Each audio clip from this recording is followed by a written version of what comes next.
Gue berasa makin hari itu masyarakat negara ini makin bahaya deh. So, seperti kalian tahu, kemarin ada satu toko buku ternama yang memutuskan untuk tutup semua gerainya. Dan gue juga baru aja mendapatkan informasi ada salah satu toko buku ternama juga di Jakarta bilang September ini adalah bulan terakhir mereka beroperasional. Dan itu yang nge-trigger gue pengen bikin video ini, dimana gue rasa sangat disayangkan banget ya. Maksudnya kita bakal hidup di negara dimana minat baca bukunya tuh emang rendah. Dimana seperti kalian tahu, ada survei yang ngasih tahu bahwa kita itu peringkat ke-60 dari 61 negara guys. Kedua terakhir. Dan gue punya indikator adalah kenapa toko-toko buku ini akhirnya beneran tutup. Karena ngomong apa adanya, ini semua bisnis kan. Dimana kalau kita ngomongin bisnis itu butuh yang namanya bottom line, aka profit, aka cuan, aka duit. Dan kalau misalnya kita pakai topik pengusaha kita, kalau misalnya kita lihat usahanya kagak profit, ya jelasnya kita bakal tutup. Menurut gue itu sesuatu yang sangat rasional dan sangat mudah untuk dipahami. Tapi kalau misalnya kita makrokan, kenapa mereka bisa sampai akhirnya tidak mempunyai profit? Pasti karena yang namanya itu sales. Berarti penjualan bukunya kurang baik dong. Kagak banyak orang membeli buku dibandingkan zaman dahulu. Oleh karena itu, indikatornya orang-orang makin lama makin kagak suka membaca buku. Tapi yang menurut gue unik adalah di channel ini, dimana bisa dibilang gue tuh viral gara-gara ngomongin buku, banyak orang-orang yang masih suka untuk nontonin konten membahas buku. Kagak cuma di channel gue doang. Ada channel-channel lain yang membahas buku juga masih banyak banget yang mendapatkan eksistensi dan views di dunia maya ini. Berarti orang-orang mempunyai ketertarikan terhadap buku itu sebenarnya ada. Tapi medium formatnya orang-orang lebih prefer, lebih mempunyai kecenderungan untuk mengkonsumsi dengan yang namanya itu melihat ataupun mendengar. Membaca kayak sesuatu yang orang Indonesia itu malas. Dimana orang Indonesia kalau misalnya gue ketemu sama orang luar negeri, mereka tuh suka nanya, kenapa ya orang Indonesia itu suka nanya dulu baru baca, bukan baca dulu baru nanya. Baik lagi ke usaha toko buku. Apakah memang sebegitu hancurnya nih industri toko buku? Dimana kalau kita makrokan, contoh kita ngambil studi kasus di negara maju seperti Amerika Serikat, ada yang namanya Barnes & Noble. Dimana saat ada disrupsi pasar, yaitu yang namanya Amazon, di mendadak semua orang bisa beli toko online, bikin mereka itu kena banget penjualannya. Tapi terlihat beberapa tahun ini sudah terjadi perbaikan lagi. Dan Amazon sendiri pun yang mulai dari online, akhirnya larinya ke offline juga. Studi kasus ini kalau misalnya kita bawa ke Indonesia, dimana banyak banget narasi-narasi yang komentar bahwa, oh jelas lah bro lah, siapa lagi yang mau ke toko buku? Kagak ada fungsinya gue ke toko buku, orang bisa beli online. Jadi kalau misalnya narasi tersebut kita hubungkan dengan narasi negara maju, di mana akhirnya orang-orang juga masih ke offline, seperti yang Barnes & Noble lakukan, berarti masih punya peluang untuk orang-orang yang pengen usaha toko buku di Indonesia. Dan kalau kita lihat juga toko buku yang udah rame, kita lihat kan, kagak cuma jualan buku kan. So artinya ada suatu inovasi yang pengusaha-pengusaha toko buku ini bisa lakukan, yaitu dengan agenda menaikkan foot traffic, membuat orang-orang datang ke toko bukunya dia dengan harapan mereka itu bisa jualan. Tapi jelasnya kita butuh sesuatu yang beda nih. Contoh yang menurut gue unik di Amerika Serikat adalah mau sebesar apapun bukunya itu kagak diplastikin. Jadi kalian nyampe sana, kalian tuh bisa langsung cuma baca doang secara teknis.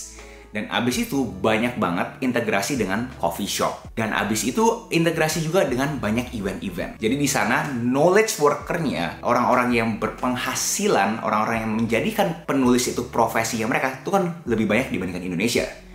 Jadi mereka tuh sering tuh melakukan event, meet and greet, segala macam. Jadi lebih hidup suasana Barnes & Noble-nya. Sedangkan di Indonesia, gue sih sangat jarang yang melihat ada event-event terhadap penulis-penulis tersebut. Dan kagak bisa disalahin juga. Mungkin kalau misalnya gue sebagai toko bukunya, yang mempunyai toko bukunya, mungkin berasa, gue ngundang itu juga nggak bawa gue traffic. Tapi alhasil karena kagak ada komunitasnya, akhirnya orang juga kagak tahu toko buku tersebut. Ngapain gue kesana? Mending gue langsung beli online aja kalau misalnya gue mau baca buku. So di poin pertama ini gue rasa dari sisi yang punya toko buku harus juga melakukan suatu inovasi. Mau ada event kah, mau dibuka kah plastiknya, walaupun gue kagak tahu itu kenapa di Indonesia itu diplastikin. Gue asumsi ada hubungan dengan logistik.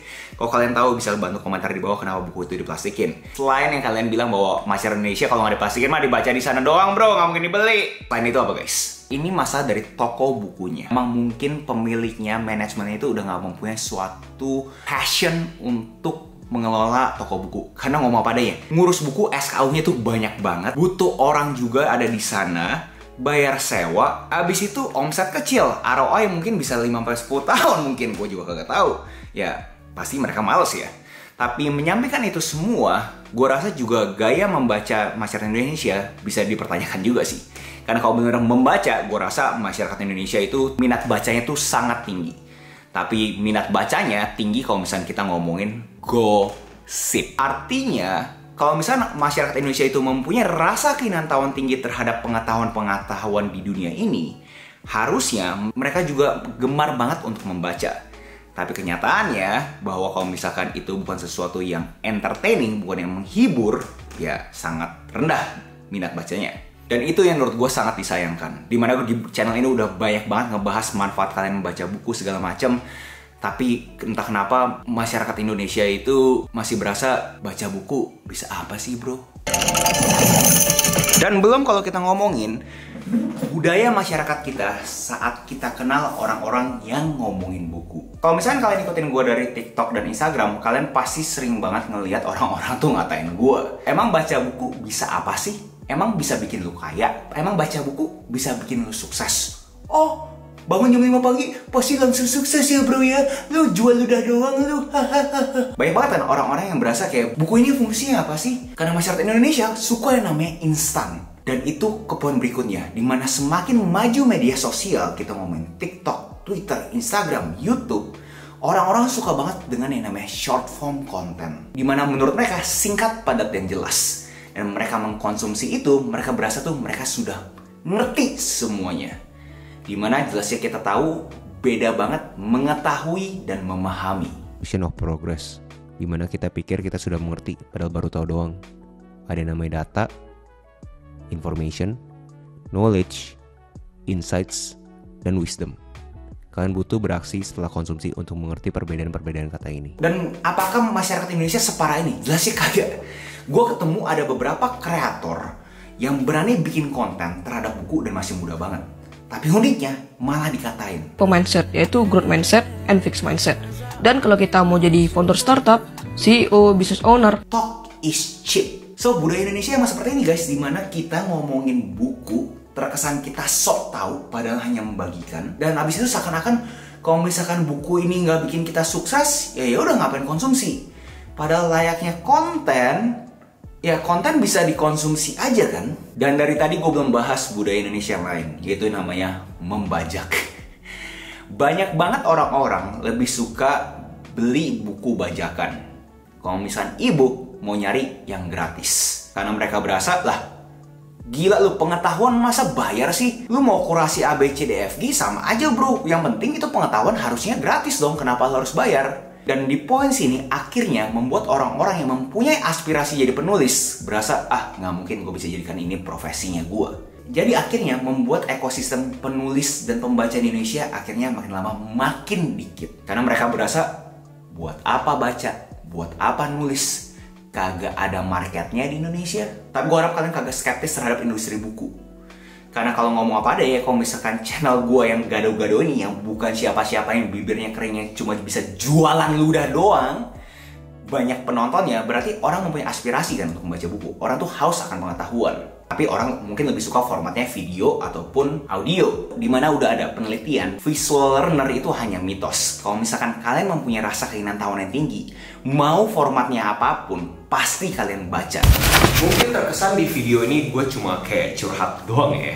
Tapi gue mau kasih tahu ke kalian ya, tadi kan gue ngomongin sesuatu yang gue agak pesimis ya. Tapi kalau misalnya ngomong positif juga, gue bisa lihat sih dengan perkembangan media sosial ini mungkin bisa ngebantu buku juga. Contoh ada beberapa dari peserta gue di ruang kreatif, itu ada suatu kelas yang gue mengajarkan orang untuk menjadi konten kreator. Ada yang berhasil mendapatkan omset ratusan juta cuma dari bikin konten ngomongin buku. Pelajaran yang gue bisa ambil dari studi kasus ini adalah mungkin orang-orang tuh pengen dapat previewnya dulu dalam konteks video ataupun audio. Tapi akhirnya orang-orang masih juga beli buku. Dan itu bikin gue optimis. Berarti orang-orang Indonesia masih bisa di-trigger, bisa dipancing untuk minat baca bukunya itu lebih tinggi lagi.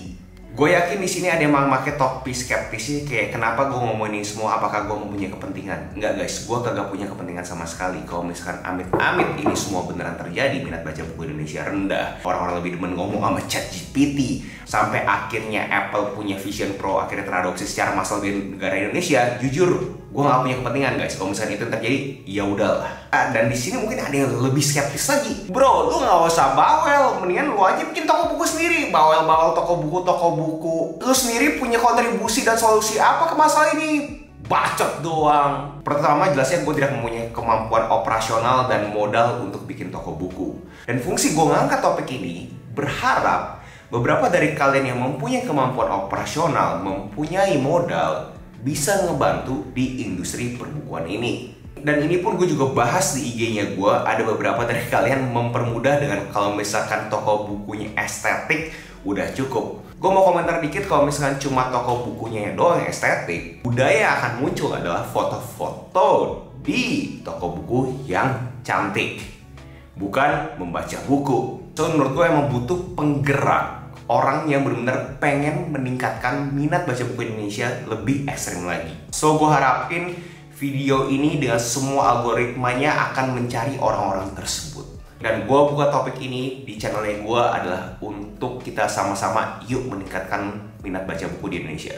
Kalau misalnya kalian kenal teman, kalian kenal keluarga, tetap guys ngomongin buku guys. Kasih tahu ke mereka seberapa pentingnya itu baca buku. Kasih tahu ke mereka dibandingkan e-book kenapa buku fisik ini lebih enak. Dan kalau misalkan nanti ada influencer, ada seorang figur publik yang ngatain buku, gue harapin saat kalian ketemu kontennya mereka, kalian itu berdiskusi di kolom komentar. Kak, kenapa kak? Memang ada yang salah dengan membaca buku? Semudah itu aja. Buat setidaknya orang-orang ini berpikir lagi lah sebelum dia melakukan konten-konten seperti itu. Itu aja video essay gue hari ini. Next video essay, kalian pengen gue ngomongin apa? Tinggal komen aja di bawah. Jangan lupa like, comment, subscribe, nyalain notifnya. Share ke teman kalian. And I'll see you in next video. Salam kreatif.